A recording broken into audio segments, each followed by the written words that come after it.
Mesdames et messieurs, bonsoir. La population béninoise est constituée de plus de 50% d'analphabètes, avec malheureusement les femmes en tête.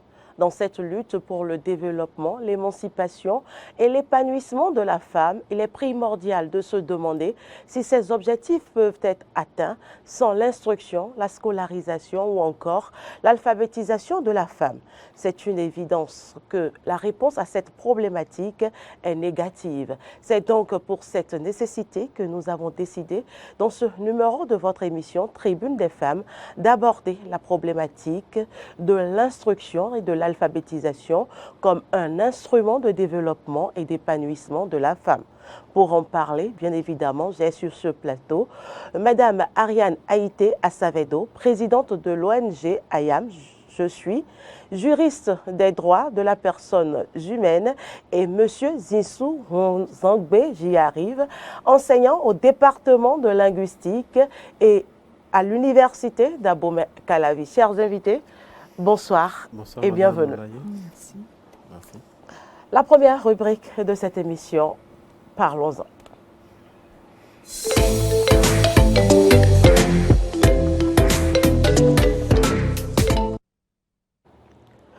Une clarification conceptuelle pour démarrer, pour rentrer dans le vif du sujet. Que comprendre par instruction, éducation scolaire ou encore alphabétisation? Nous irons pas à pas, Monsieur Rosangbe. Et dites-moi, c'est quoi l'alphabétisation? Bonjour Madame Olaye.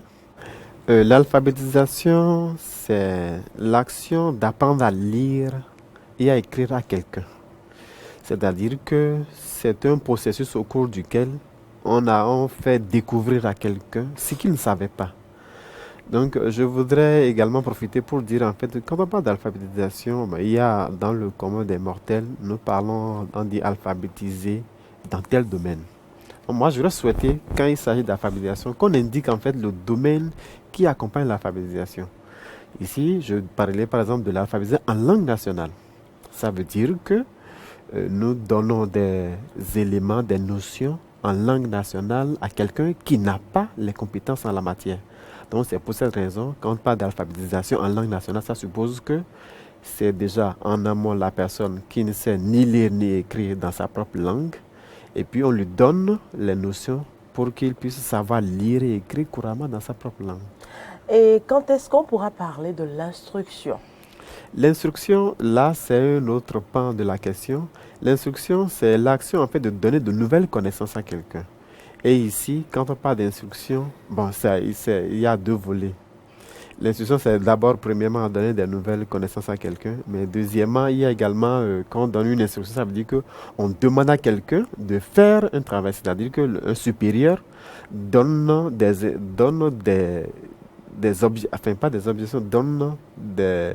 des obligations à quelqu'un pour qu'il puisse exercer une consigne. Donc là, nous avons parlé d'instruction à ces deux niveaux-là. Donc, voilà Et quand on parle de l'éducation scolaire? Quand on parle de l'éducation scolaire, nous sommes toujours dans la même dynamique, c'est-à-dire que nous avons deux pôles. Le premier, c'est quelqu'un qui connaît. Le second, c'est quelqu'un qui ne connaît pas. Donc, il y a un transfert de connaissances d'un point A à un point B, de celui qui connaît vers celui qui ne connaît pas.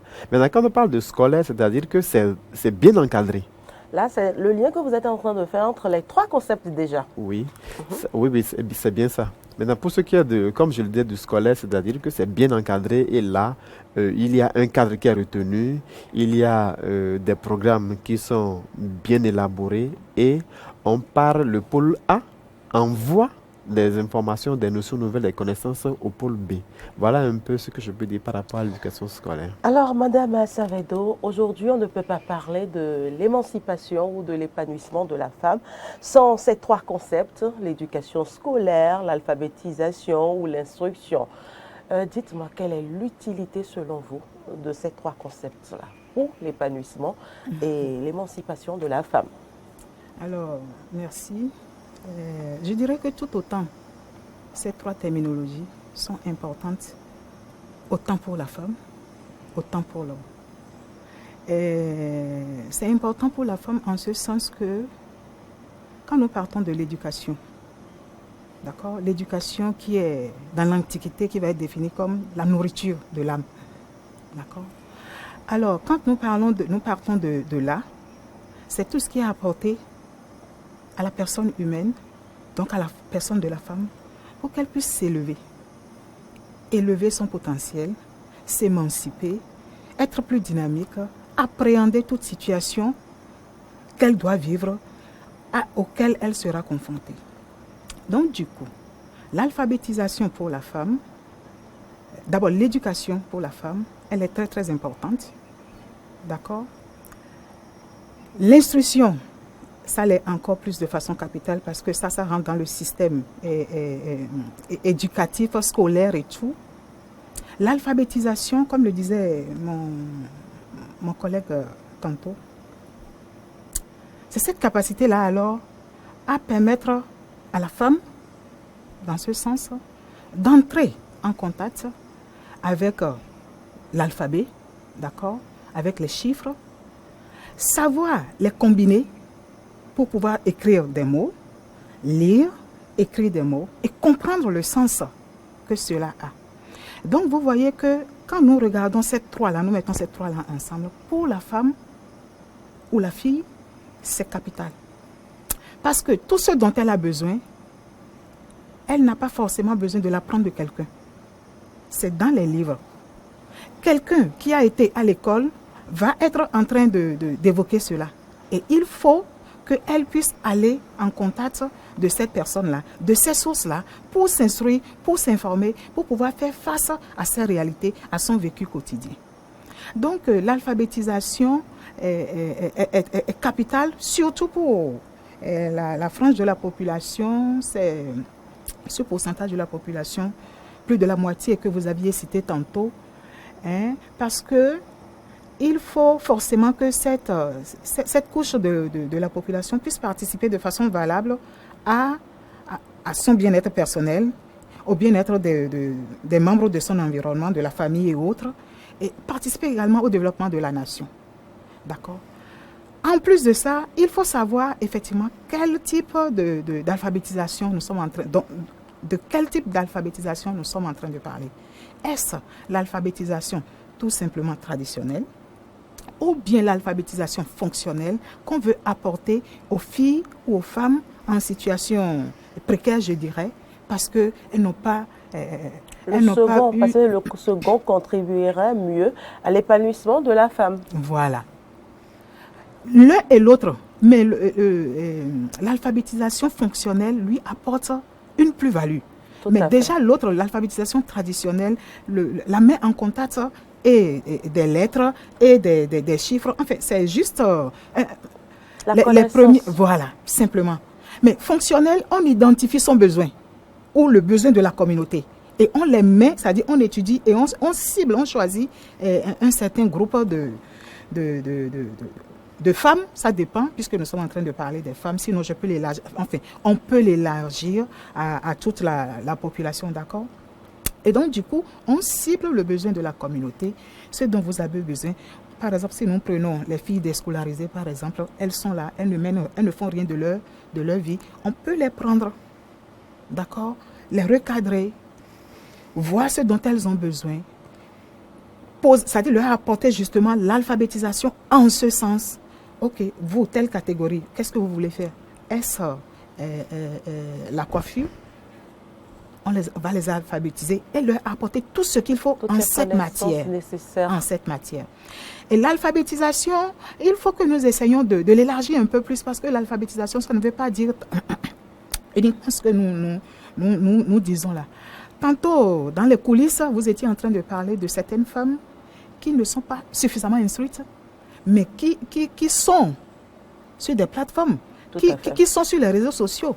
Alors, l'alphabétisation, il faut pousser le contenu de l'alphabétisation fonctionnelle là et permettre aux femmes d'aller même au-delà. Jusqu'à ce... Voilà. Docteur, dites-nous, quelle est la responsabilité selon vous de l'État ou des organisations non gouvernementales qui défendent, ou les associations qui défendent la promotion ou les droits de la femme dans ce combat de l'alphabétisation? Je voudrais, avant de répondre à votre question, peut-être que bon, je ferai les deux. Dire que, madame, pour appuyer madame, effectivement, il y a deux types d'alphabétisation traditionnelle, classique et fonctionnelle. Au niveau effectivement de l'alphabétisation traditionnelle, c'est-à-dire qu'il faut faire connaître aux apprenants les outils, à savoir ce que nous appelons dans le langage, dans le jargon linguistique, les phonèmes et les monnaies, c'est-à-dire que c'est les lettres et les mots. Donc, celui qui n'a jamais mis pied à l'école, il faut au niveau de la première phase lui apprendre par exemple à former les lettres que nous appelons les phonèmes. Dès qu'il apprend à former les lettres, maintenant on l'apprend maintenant à mettre les lettres ensemble pour former ce que nous appelons la syllabe. Donc, de manière progressive, des syllabes, il va vers les mots, et de les mots, il va vers les phrases, et de phrases, il va vers les textes. Donc, au niveau de l'alphabétisation traditionnelle, c'est cela qui est fait. Maintenant, pour ce qui est de l'alphabétisation fonctionnelle, comme madame l'a dit, c'est vrai. Mais aujourd'hui, ce qui se fait, pour ce que je sais, c'est que l'État met des moyens pour ça. Et j'ai été associé, par exemple, à un travail de ce genre où l'État a demandé qu'on élabore des documents en langue nationale. Et pour le cas d'espèce, j'ai été associé à un travail où on a traduit un document en bâtiment. Apprenant, enfin, c'est un document qui est destiné aux apprenants qui sont en bâtiment. Donc ces apprenants ont besoin, c'est-à-dire quoi, ce sont des gens qui ne savent pas ni lire et écrire, mais ils ont besoin, ils sont déjà dans le bâtiment. Maintenant, comment faire pour faire acquérir à ceux-là les notions qu'il faut? Vous savez qu'au niveau du bâtiment, nous n'avons pas des éléments au niveau national. Donc il faut trouver, par exemple, quand je parle de pelle et autres, il faut trouver des thèmes techniques dans nos langues nationales pour que l'apprenant puisse savoir que quand on dit pelle, il s'agit de tel instrument. Donc nous avons été associés à ce travail où nous avons traduit, je crois, en 5 langues nationales, ce document. Et ce document va servir, par exemple, à la formation de ces apprenants. Et c'est en ce moment-là qu'il y a l'alphabétisation fonctionnelle. Dans le même temps, il y a beaucoup d'autres initiatives où l'État essaie d'accompagner les acteurs sur le terrain en finançant des ouvrages en langue nationale qui se fait. Ça se fait un peu partout. Enfin, pour ce que je sais, au Bénin, dans les 12 départements, il y a des centres d'alphabétisation où effectivement les artisans sont réunis et puis on leur donne des formations. Et c'est accompagné avec ces documents-là qui sont traduits par les techniciens en la matière. Est-ce qu'il faut uniquement se contenter de l'alphabétisation dans nos langues nationales ou l'étendre également dans la langue officielle que nous parlons au Bénin, le français? Oui, il y a un départ pour tout. Pour ces apprenants dont je viens de parler, ils n'ont pas eu la chance de mettre un pied à l'école. Ça veut dire qu'ils n'ont pas les notions. Les lettres, ils ne savent pas. Donc, dès que nous passons de l'alphabet traditionnel à l'alphabet fonctionnel, il y a ce que nous appelons les passerelles. Donc, les passerelles leur permettent lorsqu'ils maîtrisent les outils, ça leur permet d'évoluer progressivement plus facilement. Est-ce que ça facilite? Tout à fait, ça facilite la connaissance. Étant donné que ce que nous appelons les phonèmes en français, en langue, enfin, ce sont les outils qui sont utilisés pour écrire le français, ce sont pratiquement les mêmes qui sont utilisés pour les langues nationales. Donc, ils ont, du moment où, déjà, avec l'alphabétisation traditionnelle fonctionnelle, ils arrivent déjà à déchiffrer, par exemple, les inscriptions qui sont sur les plaques. Ils n'ont plus besoin, par exemple, de solliciter quelqu'un pour dire, bon, viens me regarder, on m'a envoyé tel message. Non. Donc, il y a déjà un début de transfert vers le français que nous appelons français fondamental qui leur est destiné. C'est un français très simple qui est destiné à ceux-là. Avant, est-ce que dans le même temps, je voudrais également profiter pour dire que dans certains pays, il y en a qui sont partis de l'alphabétisation fonctionnelle pour, par exemple, dès qu'ils arrivent, par exemple, ils obtiennent leur diplôme, le BEPC, par exemple, on les inscrit dans le système normal et ils poursuivent pour avoir jusqu'au doctorat. Je crois qu'il y a même un cas au Sénégal par rapport à ça. À ça. Madame Assavedo, la même question pour vous. Quelles sont les responsabilités de l'État ou des associations par rapport à cette problématique de l'alphabétisation? Alors, mon collègue, il a suffisamment développé, d'accord. Alors, je pense que l'État a l'obligation, c'est même la première priorité pour l'État, l'éducation, d'accord. Et l'État se doit de mettre les moyens qu'il faut pour accompagner chaque citoyen, chaque citoyenne à avoir une éducation et une éducation de qualité. Et je pense que nos différents gouvernements, jusqu'à l'actuel, chacun y met du sien pour quand même pouvoir mettre ces conditions-là à la disposition de chaque Béninois et Béninoise, même si ce n'est pas encore l'idéal qu'on aurait voulu. L'alphabétisation, il faut savoir aussi que l'alphabétisation se fait dans toutes les langues. Pour quelqu'un qui n'a jamais mis pied à l'école, qui désire apprendre le français, la langue officielle dont vous étiez en train de parler, cette personne peut aller à l'alphabétisation en français.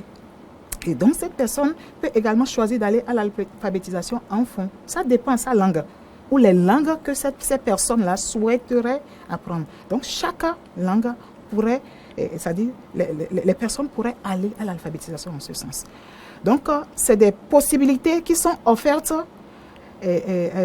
à tout le monde. Maintenant, l'État, est-ce que l'État va, au niveau de toutes les ethnies, pour mettre cela à disposition? Je ne pense pas qu'on en est encore à ce niveau. Mais je sais que des efforts sont en train d'être faits. Ces efforts sont surtout en train d'être faits par rapport aux ONG.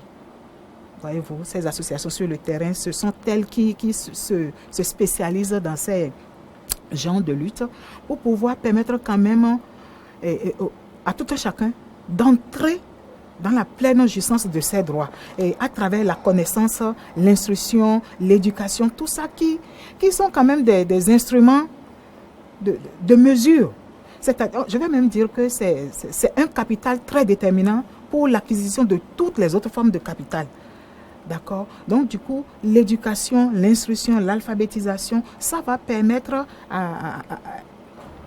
c'est-à-dire c'est déterminant. Et donc, que ce soit l'État, que ce soit les organisations, et les ONG, j'allais dire, militent vaillamment pour qu'on puisse quand même améliorer ce niveau de la question au niveau de la population béninoise. De la population béninoise en général et spécialement des femmes. Docteur, on reconnaît tous sur ce plateau l'effort du gouvernement et de ces nombreuses associations qui luttent pour l'alphabétisation, surtout des jeunes filles, et ceci dans les coins les plus reculés. Mais toujours est-il que la réalité est tout autre. Il y a encore des parents qui pensent que ce n'est pas nécessaire que la petite fille ou la jeune femme soit alphabétisée. Qu'en dites-vous? Oui, avant de revenir à votre question, je voudrais dire que l'État vraiment fait beaucoup, étant donné que nous avons au Bénin une direction de l'alphabétisation qui s'occupe de ces questions. Et l'État, pour aller plus loin, dispose d'un fonds d'aide à l'alphabétisation aussi qui accompagne la direction, accompagne également les ONG. Et l'État a mis également des ouvrages à disposition que les ONG doivent suivre dans l'exécution des programmes. Donc, une ONG, même si l'ONG a l'ambition d'alphabétiser, l'ONG doit se référer aux documents que l'État a mis à disposition. Officiellement, oui, il y en a, officiellement. Alors, pour ce qui est d'accueil, évidemment, comme vous le dites, l'État fait des efforts, mais il y a encore des poches de résistance. Ce qu'il faudra faire, pour ma part, c'est qu'il faut sensibiliser davantage la population, parce que n'oubliez pas que nous venons de loin, en ce sens que depuis, les parents ont souvent dit, bon, la fille est faite pour la maison, et puis les enfants pour l'école. Ou bien c'est le garçon qui doit aller au dehors, et la fille reste à la maison. Et c'est dans cette dynamique que la fille est maintenue à la maison et n'a droit à aucune éducation, à aucune instruction, non je ne parle pas d'éducation, à aucune instruction, aucune forme d'alphabétisation. Donc je trouve que pour permettre à ses parents de comprendre la nécessité d'envoyer leur fille, afin de permettre à leur fille de profiter de ces avantages, il faut vraiment les sensibiliser, leur montrer la plus-value qu'il y a en alphabétisant leurs enfants, notamment les filles, la plus-value qu'il y a, les avantages, les innombrables avantages qu'il y a en alphabétisant les femmes et les filles. Comme, je ne sais pas si je devance les faits, lorsque vous prenez par exemple une femme qui est alphabétisée, c'est une femme qui a toute la bagatelle de connaissances qu'il faut. Parce que quand vous regardez dans la société, c'est elle en fait qui est le pilier, le pivot du foyer. Parce que lorsque nous disons, nous prenons la femme, tout ce qu'il y a comme responsabilité à la maison, c'est elle. À savoir l'hygiène de la maison, l'éducation des enfants, le soin des enfants, le manger des enfants. C'est elle qui est au cœur. Alors, lorsque la fille est alphabétisée, elle comprend mieux comment elle pourra bien s'organiser. Quand je prends par exemple, comme l'a dit tout à l'heure Madame Haïté, quand je prends par exemple les notices de médicaments, ou bien par exemple quand elle doit administrer les soins à ses enfants par exemple, du retour de l'hôpital, on doit lui dire certaines choses. Donc, si elle savait lire, elle savait déchiffrer les informations qui sont sur les notices, je crois qu'elle pourra le faire mieux. Quand nous allons au niveau de l'hygiène, lorsque, par exemple, parce qu'aujourd'hui, comme je l'ai dit tout à l'heure, l'État a mis des documents dans lesquels il y a des textes sur l'hygiène. Lorsque, par exemple, elle prend connaissance de textes sur l'hygiène, je crois que c'est sa famille qui gagne. C'est la société aussi. C'est la société qui gagne. Donc, l'effort, ce qu'il faut faire, c'est vrai que c'est pas de résistance, qu'est-ce qu'il faut faire? On va peut-être demander à l'État de faire des efforts pour vraiment davantage sensibiliser ces parents-là, pour que ces parents puissent comprendre qu'il est nécessaire d'envoyer les filles à l'école. Merci. Madame Assavedo, très rapidement, est-ce que vous avez quelque chose à rajouter par rapport à l'avantage qu'il y a dans le fait qu'une jeune fille ou qu'une femme soit alphabétisée? Très rapidement. Eh bien, je dirais juste, vous et moi, nous sommes là. Nous avons eu cet avantage-là d'avoir été à l'école, d'avoir acquis tout ce qu'il faut pour que nous soyons là. Nous voyons dans la vie, et même dans la vie politique, nous voyons le nombre de femmes engagées. Nous pouvons citer par exemple, d'abord la première dame par exemple. Nous avons également Madame Talata. Voyez-vous. Donc il y a plein de femmes, plein de figures que nous ne saurons citer. Il y en a qui ne sont plus aujourd'hui, hein, à qui on va quand même faire révérence. Voyez-vous. Donc du coup, c'est très important que la femme puisse être éduquée, prenons ça comme ça, d'accord, être instruite. Pourquoi? Parce qu'elle constitue l'autre moitié de la population. Et si nous nous référons à la population béninoise, les femmes constituent plus de la moitié, 50 et quelques %. Si la femme n'est pas mise à contribution, ça veut dire que c'est une plus-value. Le développement serait atteint. Ce n'est pas au complet. Ce n'est pas au complet. C'est comme si on occulte cette frange de la population et c'est seulement l'autre qui est à même de contribuer au développement de la nation. Or, tout le potentiel dont regorgent les femmes, il faut savoir, enfin, c'est hautement déjà apprécié au niveau de la sphère familiale. Donc, il faut sortir cela de là et pouvoir l'envoyer plus haut, même au sommet de l'État. Pourquoi pas? La prochaine présidente de la République, peut-être nous l'aurons d'ici là. Parmi les femmes, pourquoi pas? Pourquoi pas? Puisqu'on est en train de faire honneur à Tassi Hangbe, à la reine Tassi Hangbe maintenant. Donc du coup, eh bien, pourquoi pas? Osons rêver, osons espérer, osons y croire. Tout à fait, oui. Oui. Le moment est venu de faire la part des choses, chers amis téléspectateurs et amis auditeurs de la 102.3.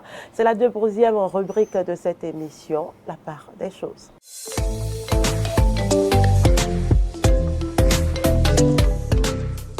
Tout est permis, mais tout n'est pas utile. Amis de Faisons la part des choses, bienvenue. L'alphabétisation comme instrument d'épanouissement et d'émancipation de la femme. Être femme instruite ne veut pas dire que nous sommes mieux que celles qui ne le sont pas. C'est une vérité absolue qu'aujourd'hui l'on ne peut dissocier l'instruction de l'émancipation de la femme. Une femme instruite est estimée plus éclairée et plus respectée dans la société et celle qui ne l'est pas se retrouve discriminée.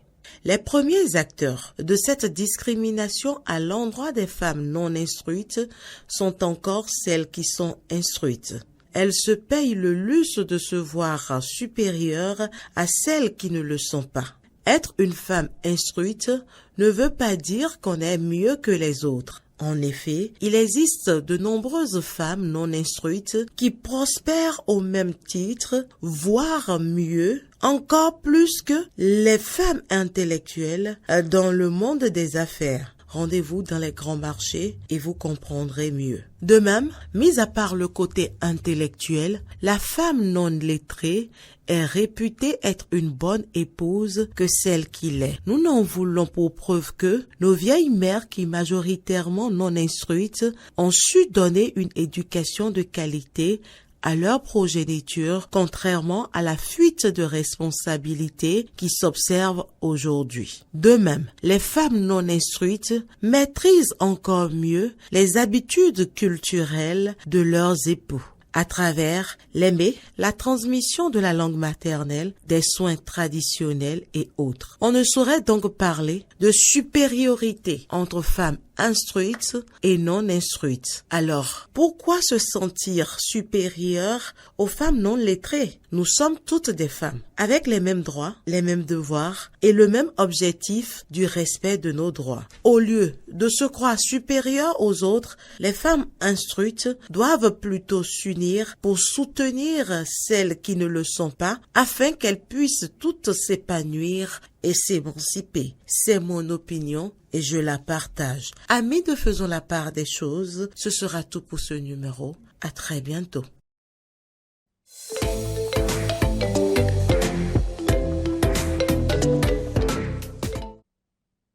Alors voilà, chers invités, que pensez-vous de cette nuance? Je commence par vous, docteur. Oui, merci beaucoup, madame. En fait, je crois que c'est une remarque bien faite.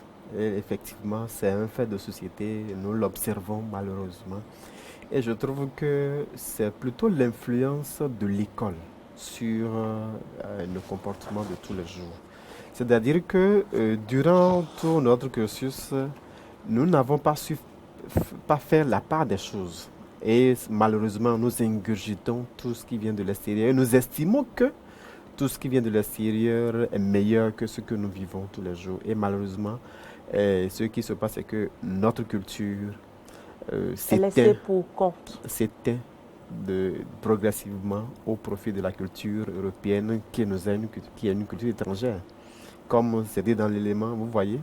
Aujourd'hui, il est difficile de constater que, bon, je m'excuse de le dire, hein, les femmes instruites ne maîtrisent pas les panégyriques claniques, qui sont des éléments très importants pour les foyers. Raison. Oui, parce que c'est un élément qui règle beaucoup de conflits conjugaux. Non seulement conjugaux, mais également au niveau de cercle familial. Tout à fait. De la même manière, lorsque nous prenons aujourd'hui, moi je déplore le fait que, par exemple, quand vous allez manger, par exemple, quelque part, on vous présente notre amion des pâtes rouges. Je me dis, mais on va où avec ça? On présente le télébon des pâtes noires. Je dis, mais où est-ce que nous allons avec ça? Nous voulons malheureusement tout franciser. Et c'est dommage pour notre culture. De la même manière, lorsque nous ne parlons pas nos langues à la maison, parce que ça s'observe, hein. On estime que bon, la langue de chez soi, elle est une langue à mettre sous le boisseau. Et il faut utiliser la langue française. Et de même, quand même l'enfant qui naît, on ne lui commence pas à parler français. Taper. Je donne un exemple. Taper. Nous voilà. Excusez. Mais il faudrait quand même qu'on arrête avec ça. Parce que c'est tout cela qui participe à la destruction de la société, à la destruction de notre culture, à la destruction de la base que nous formons. Nous perdons. L'UNESCO l'a déjà dit. L'UNESCO a constaté que si la culture disparaît, c'est la langue qui disparaît. Donc, et si la langue disparaît, c'est la société qui disparaît. Si nous sommes toujours dans cette dynamique, un jour, malheureusement, nous allons disparaître et ce sera seulement la culture européenne qui va supplanter tout. Et ce n'est pas vraiment bien. Donc moi, je voudrais exhorter vraiment nos sœurs, vraiment de ne pas regarder trop l'Occident, de regarder, nous avons trop de richesses chez nous. Il y en a tellement. Nous, au niveau par exemple, dans notre département de la linguistique, nous exigeons par exemple aux étudiants à la fin de leur mémoire de faire le résumé en langue nationale. C'est déjà un moyen pour permettre à ces étudiants-là de commencer par ces essais pour... Et vous savez, la difficulté qu'il y a, c'est que quand ils se mettent dans l'exercice, ils se rendent compte qu'en réalité, ils ont des difficultés. Tout à fait. Ils ont des difficultés. Et là, cette difficulté-là leur permet de réfléchir davantage pour aller vers leurs parents et chercher. La belle preuve, quand vous regardez aujourd'hui, il est difficile, par exemple, à certains étudiants, par exemple, de compter de 1 jusqu'à 100. Les 12 mois de l'année, les jours de la semaine. C'est clair. Il y a tout ça là qui fait que, malheureusement, donc ce sont des choses que nous devons vraiment revenir à nous-mêmes et être fiers de nous. Malheureusement, quand je donne l'exemple, lorsque vous allez par exemple à l'étranger, nous qui sommes noirs, nous avons honte des autres. Nous avons honte. Pourquoi avoir honte? Alors que les autres sont fiers d'eux et puis ils n'hésitent pas à le dire. Mais pourquoi nous osons dire ça? Je ne veux pas donner certains exemples où, par exemple, sur les réseaux sociaux, la dernière fois, quelqu'un, bien qu'étant noir comme vous et moi, il estime qu'il faut renvoyer tous les noirs de l'Europe. Donc, vraiment, ce ne sont pas des choses vraiment à encourager. Donc, il doit y avoir des politiques au niveau des structures compétentes pour que vraiment on puisse faire un travail de sensibilisation pour changer la tendance, pour que nos cultures, nos langues soient vraiment portées à un Madame bon Assavedo, niveau. votre réaction très rapidement. Alors, par rapport à l'élément, je dirais que quand on a un problème d'ego, on peut se permettre de se mettre sur un certain piédestal c'est-à-dire pour voir l'autre inférieur à soi. D'accord? Parce que c'est pas parce que je suis instruite, d'accord. J'ai toutes mes compétences, d'accord. Mais quand on va me déplacer de la sociologie, du droit, des sciences du mariage et de la famille, et quand on va venir me placer peut-être en journalisme, je deviens illettrée. Je deviens une analphabète. Quand on va me mettre en face dans le département du docteur, je deviens une analphabète, une illettrée. Donc du coup, rien ne saurait amener quelqu'un à se voir supérieur, à s'estimer au-dessus de l'autre, tout simplement parce que il ou elle a des connaissances dans un domaine donné qui relève de ses compétences. Donc, c'est ce que je peux dire. Alors, donc, l'alphabétisation, ça dépend de ce qu'on en fait. Si je décide d'aller à l'alphabétisation, découvrir toutes les autres langues, et les arts culinaires, toute la culture, tout ce que ça enveloppe, ça embrasse. Vous voyez un peu ce que ça fait. Alors, aussi, quand on va se targuer aussi, par exemple, de cet analphabétisme, je n'ai pas telle connaissance, je n'ai pas telle spécificité, je suis ignorante, je l'accepte, je dirais tout simplement, je l'accepte, merci. Mais quand vous allez me rencontrer sur mon territoire, dans mon domaine, vous verrez que je ne suis pas si ignorante que ça. Donc, simplement nous exhorter à nous tolérer, à nous comprendre, à savoir que chacun a sa spécificité, chacun a ses compétences, chacun a son projet de vie. Et donc, du coup, on doit se compléter et s'accepter. Et c'est en cela qu'on dit généralement qu'il faut de tout pour faire un monde. Un monde. Donc, c'est un peu ça. On a l'habitude d'entendre que le vrai analphabète, c'est celui qui ne maîtrise pas l'informatique ou l'utilisation de l'Internet. Est-ce que vous êtes d'avis, docteur? Eh bien, quand vous dites celui qui n'est pas alphabétisé, ne maîtrise pas l'Internet, je crois que c'est un faux problème. Parce qu'aujourd'hui, je voudrais profiter de l'occasion pour remercier ce que font les autorités. Aujourd'hui, nous avons un site qui permet à celui qui est en train de suivre des cours d'alphabétisation d'aller sur le site et de retrouver des documents. Avec votre permission, je vais vous donner le site. C'est www.alpha.educmaster.bj. Lorsque vous allez sur cette plateforme, vous trouverez des documents en langue nationale.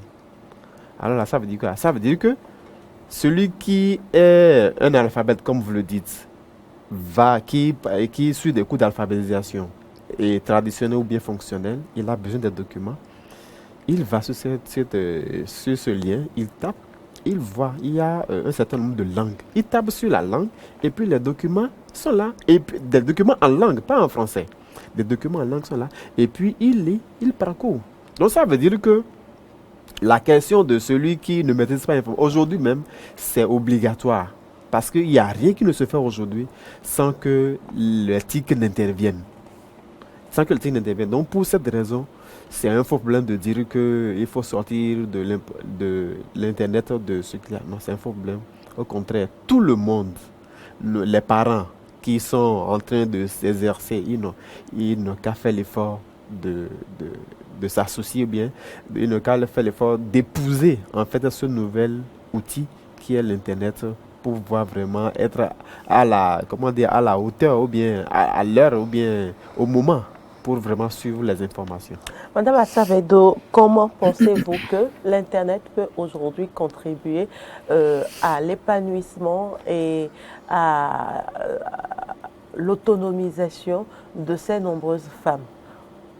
Oui, alors,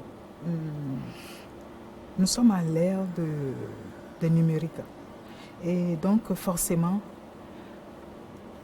si nous nous référons à tout ce que nous avons eu à dire, qu'il n'y a pas de personnes non alphabétisées, non instruites, ce genre de choses.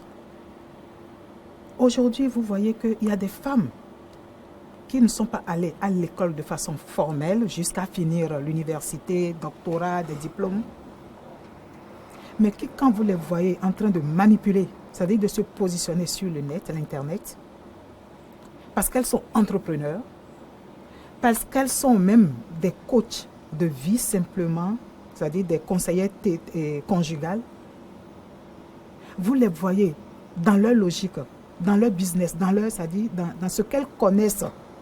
Mais elles sont là et elles font la fierté et du monde, du milieu entrepreneurial et du milieu conjugal, d'accord?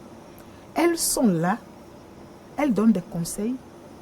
Et c'est là que vous comprenez que la sagesse, l'intelligence, la réflexion, ce n'est pas l'apanage c'est-à-dire du monde, du milieu éducatif formel scolaire.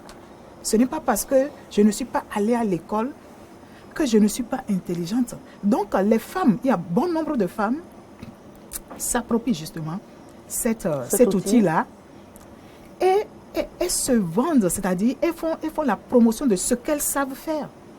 Donc, à être autonome, donc l'utilise positivement, manifeste une féminité positive. Contrairement à d'autres, nous en connaissons évidemment, d'accord? C'est les deux faces de la médaille, ok?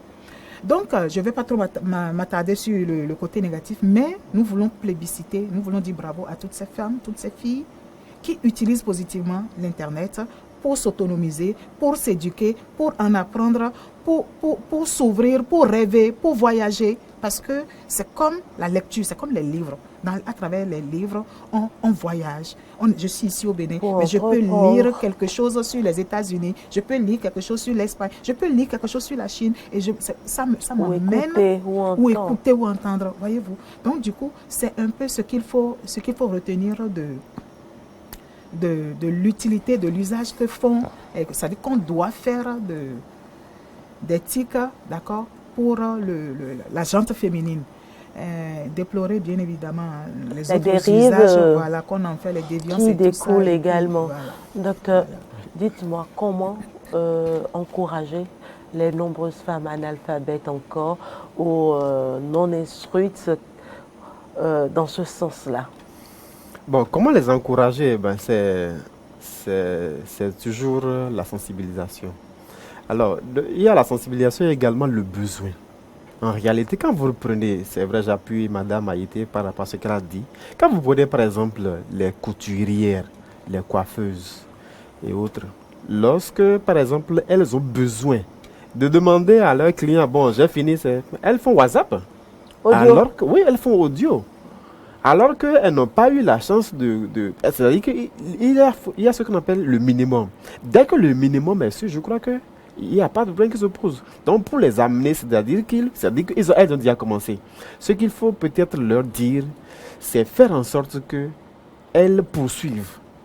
Elles continuent toujours d'utiliser, au point de l'utiliser à bon escient, pour rentabiliser leur chiffre d'affaires, pour non seulement rentabiliser leur chiffre d'affaires, mais également avoir de nouvelles connaissances, avoir beaucoup plus de capacités, pourquoi, et même postuler non seulement à l'étape nationale et internationale. Parce que aujourd'hui, quand on a besoin des informations, facilement, avec le net, facilement, vous avez les informations. Tout à fait. Donc, si on peut leur faire toucher du doigt, si elles veulent avoir un bon chiffre d'affaires, elles peuvent gagner gros et qu'il faut passer par là, je crois qu'elles vont l'utiliser. Elles vont utiliser, non seulement elles vont savoir à l'utiliser correctement, à utiliser toutes les étapes qu'il faut et à l'utiliser à bon escient pour vraiment atteindre l'objectif qu'il faut. Donc c'est une question de sensibilisation permanente. Et je crois qu'avec ça, on pourra vraiment atteindre. Et je crois que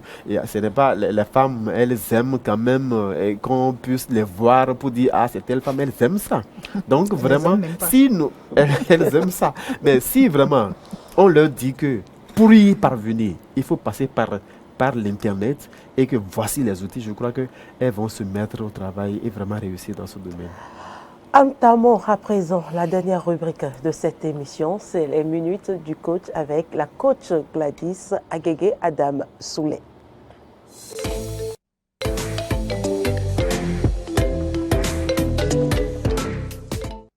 Déjà, je voudrais dire qu'alphabétiser ou instruire une femme, c'est lui donner un outil puissant qui lui permettrait de pouvoir donc avoir la possibilité de choisir sa vie, de conduire sa vie comme elle le veut.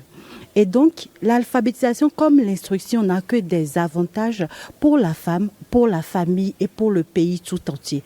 L'alphabétisation ou l'instruction de la femme permet à la femme d'avoir accès à un emploi décent, à un emploi qui lui conviendrait. Elle n'est pas obligée de choisir n'importe quel métier. Elle a la possibilité d'entrer dans une large palette de métiers qui pourront lui permettre de choisir la vie qui lui convient. La deuxième chose, c'est que l'alphabétisation ou l'instruction participe à ce que la femme puisse être elle-même actrice du développement des décisions qui sont prises dans la société, dans la famille. Elle est capable ainsi de pouvoir jouer son rôle d'être humain, capable de participer aux décisions qui doivent être prises pour elle, pour sa famille, pour ses enfants. Elle a la possibilité de donner son point de vue. Enfin, l'instruction donne à la femme la possibilité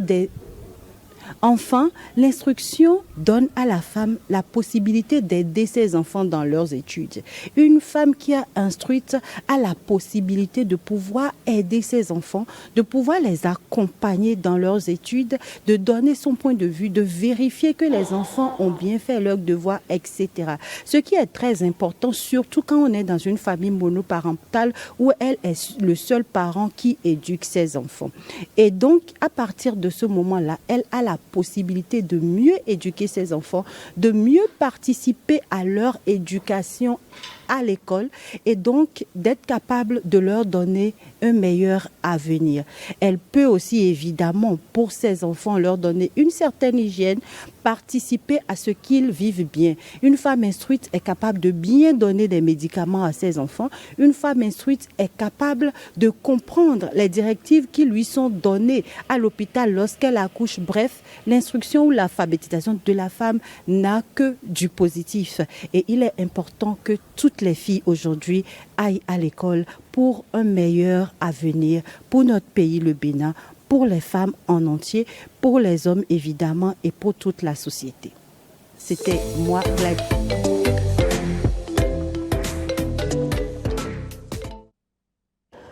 Eh bien, retour sur ce plateau, Madame Savedo, rapidement. Qu'avez-vous à dire à la suite de ces conseils de la coach Gladys? Alors, je me mets dans sa lancée, dans sa dynamique pour dire tout le bien que je pense déjà de l'éducation, de l'instruction, de l'alphabétisation, parce que c'est ça qui va permettre à la femme comment je dirais, de sortir, c'est-à-dire d'élever son esprit. Ça ouvre son esprit à d'autres réalités. C'est ça qui va lui permettre de mieux s'assumer dans le foyer. Comme elle l'a dit également, c'est ça qui va lui permettre de suivre l'évolution scolaire, le bien-être scolaire et le bien-être familial, de l'hygiène également de sa famille, des membres de sa famille. Quand j'ai mon enfant, j'ai la bonne volonté. Je lui dis, hey, c'est bon, vous êtes là, vous avez fini de prendre votre douche, c'est bon, le goûter, ok, d'accord. Maintenant, aux études, l'enfant va prendre son cahier, mais ne lit rien, n'apprend rien. Et revient, me récite une poésie qu'il a appris par cœur. Comment est-ce que je pourrais savoir que c'est la leçon qu'il doit réciter le lendemain?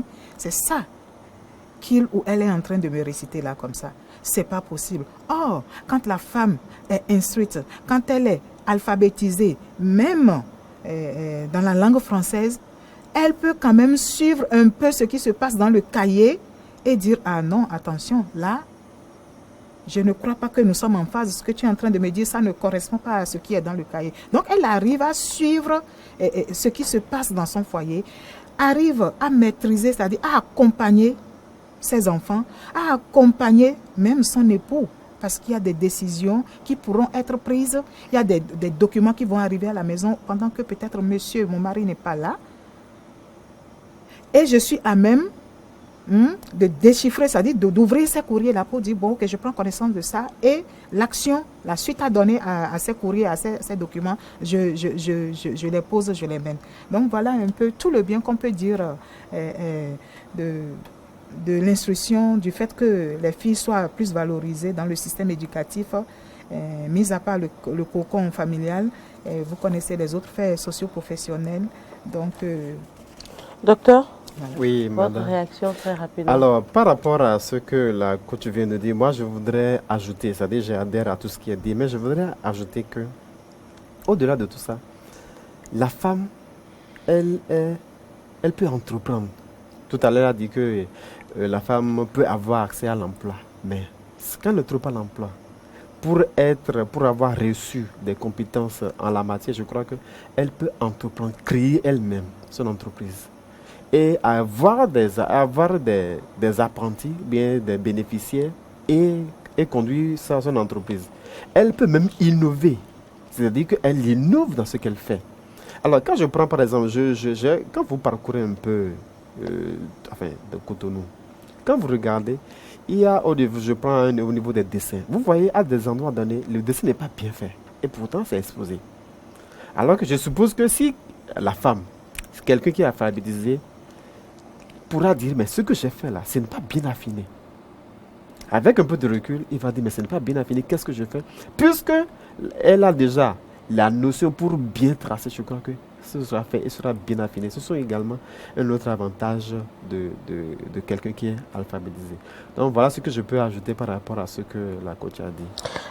Nous tendons vers la fin de cette émission. Avant d'avoir votre mot de fin, Madame Savedo, un message à l'endroit des différentes couches sociales de la société, des différentes couches de la société pour une meilleure synergie d'action dans le sens de l'alphabétisation pour l'épanouissement de la femme. Quand on veut travailler à élever l'esprit, à élever l'être de quelqu'un, il faut essayer d'adapter son langage au niveau de celui, c'est-à-dire de son vis-à-vis, de l'apprenant, de l'enfant, de la personne, même de l'adulte qui est en face de nous. Donc, comment est-ce que nous autres, en tant que peut-être personnes instruites comme nous avons l'habitude de dire ou éduquer, nous pouvons faire pour pouvoir apporter un plus à ces autres personnes qui n'ont pas déjà atteint ce niveau d'appréhension des questions dont nous maîtrisons les contenus, la science. Donc, du coup, il faut savoir identifier d'abord ce dont chacun a besoin, savoir créer comment je dirais, un peu comme des focus group, d'accord, et leur apporter ce dont ils ont besoin, demander ce dont ils ont besoin, c'est très important. C'est comme un diagnostic qu'on va poser, de quoi vous avez besoin, c'est très important. Et donc, du coup, leur apporter justement ce dont ils ont besoin pour s'épanouir. Et donc, regrouper ceux qui ont les mêmes aspirations ou celles qui ont les mêmes aspirations, les mettre ensemble pour pouvoir leur apporter ce dont elles ont besoin pour s'épanouir dans leur vie et dans la société. Cette synergie, comme on est en train de vouloir le faire, ça ne peut pas se faire sans, bien évidemment, l'État qui est là, les acteurs de la société civile et bien entendu les éducateurs, parce que c'est les éducateurs justement qui sont habilités à transmettre le savoir. Et quand nous parlons des éducateurs, je vais encore faire mettre encore plus l'accent sur les psychologues. Voyez-vous, parce que eux, ils arrivent à capter, c'est-à-dire à appréhender j'oublie cette terminologie-là qui est en train de m'échapper, c'est-à-dire, ils appellent ça éducation cognitive.